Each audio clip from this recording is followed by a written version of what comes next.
Bismillahirrahmanirrahim. Assalamualaikum warahmatullahi wabarakatuh. Alhamdulillahirrabbilalamin. Wassalatu wassalamu ala asrofil anbiya'i wal mursalin wa ala alihi wassabihi ajma'in amma ba'du. Yang pertama-tama marilah kita panjatkan puja dan puji syukur kita atas kehadirat Allah subhanahu wa ta'ala, yang mana telah memberikan kita kesehatan di tengah pandemi COVID ini. Alhamdulillah. Selanjutnya salawat serta salam tetap tercurahkan kepada junjungan kita Nabi Allah Muhammad Sallallahu Alaihi Wasallam, yang telah membawa Islam ke zaman yang dari zaman ke zaman ya lebih baik lagi. Alhamdulillah.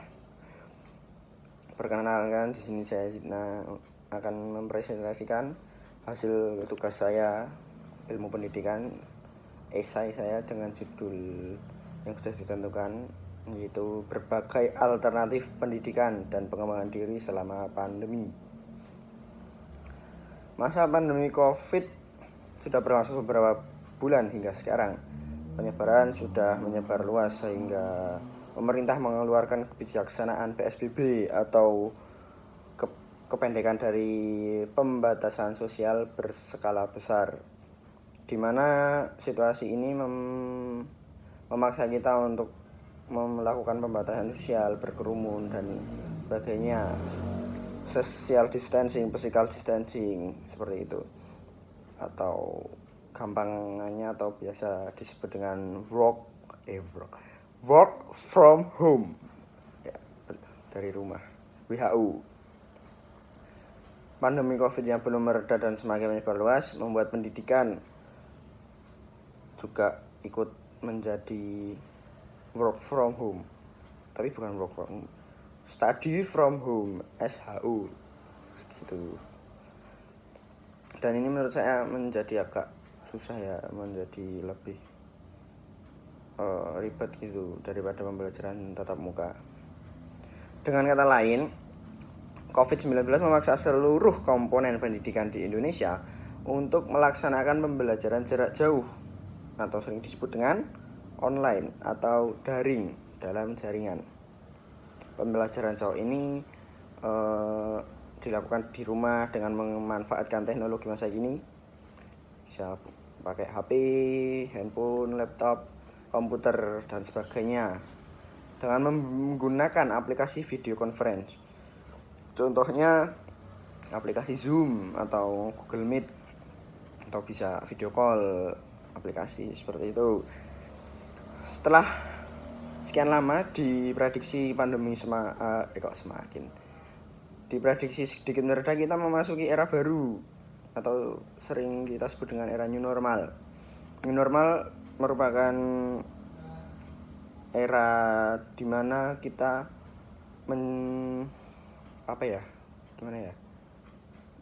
kehidupan baru setelah pandemi COVID gitu. New berarti baru, normal berarti normal. Era new normal juga mengajak kita untuk lebih berhati-hati dalam bersosialisasi, mengajak hidup bersih seperti mencuci tangan, hand sanitizer, memakai masker, dan lain-lain. Dan yang paling penting adalah imunitas tubuh. Cara menjaganya adalah dengan makan makanan bergizi untuk menunjang daya tahan tubuh. Intinya pola hidup sehat seperti itu. Bisa dalam makan itu kita ada karbohidrat, protein, vitamin, seperti itu. Saya kurang paham, tapi yang intinya hidup sehat dan jangan lupa olahraga ya. Memasuki era new normal, era baru ini, harusnya metode pembelajaran juga kembali ke keadaan normal. Dengan kata lain, masuk sekolah.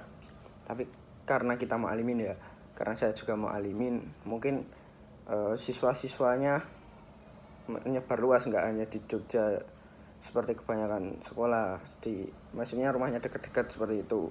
Dan mau alimin juga berasrama, jadi belum memungkinkan untuk kita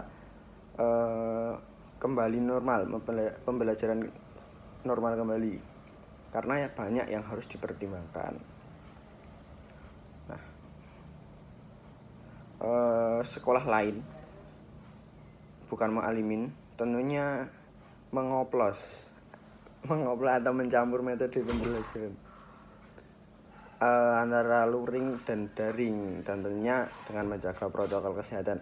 Misalnya satu meja dengan satu orang, dengan tentunya jarak antar meja ya 1 meter atau yang lain. Terus menyediakan hand sanitizer di gerbang sekolah, seperti itu. Pembelajaran yang seperti ini juga harus dipersiapkan dengan matang, seperti halnya kurikulum harus dipikirkan secara matang, karena kurikulum kan yang dasar kita buat belajar.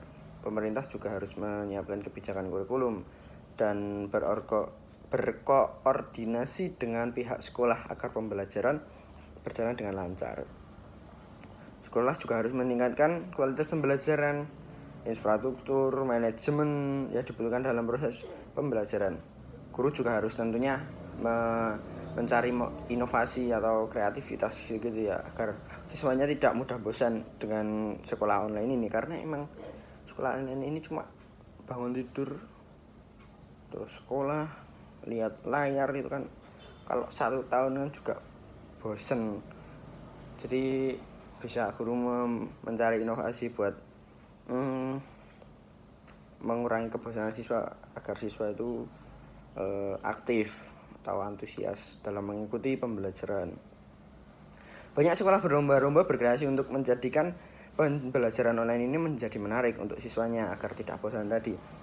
Contohnya, Mu'alimin sendiri membuat metode yaitu itu yang 1 minggu nge-zoom, 1 minggu menggunakan video.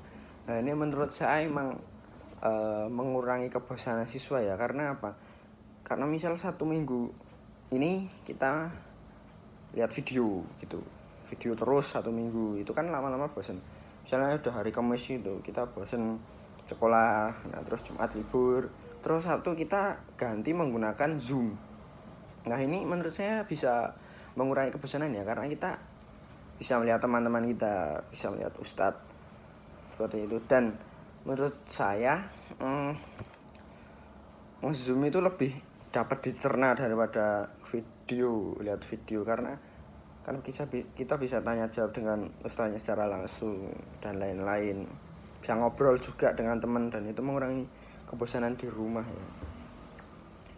Terus selanjutnya ini ada yang dijudul itu pengembangan diri selama pandemi.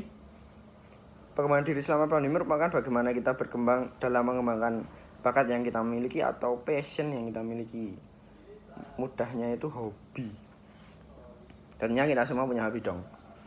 Saya juga mengembangkan hobi saya di rumah ya, atau passion saya.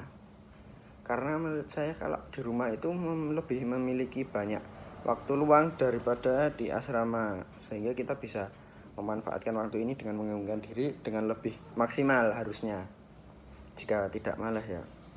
Berbicara tentang pengembangan diri bukan cuma tentang mengasah bakat ya. Ada banyak hal di luar passion kita yang bisa kita kembangkan. Misal ya memasak.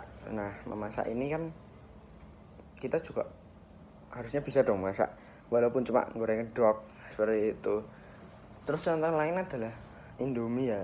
Saya awalnya cuma bisa masak Indomie tok gitu.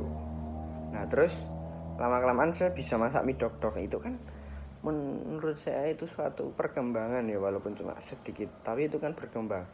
Dan memasak bukanlah passion saya, jadi bukan suatu alasan untuk kita mengembangkan yang bukan passion saya, seperti itu. Jadi berkembang bukan melulu soal apa yang kita sukai dan kita minati.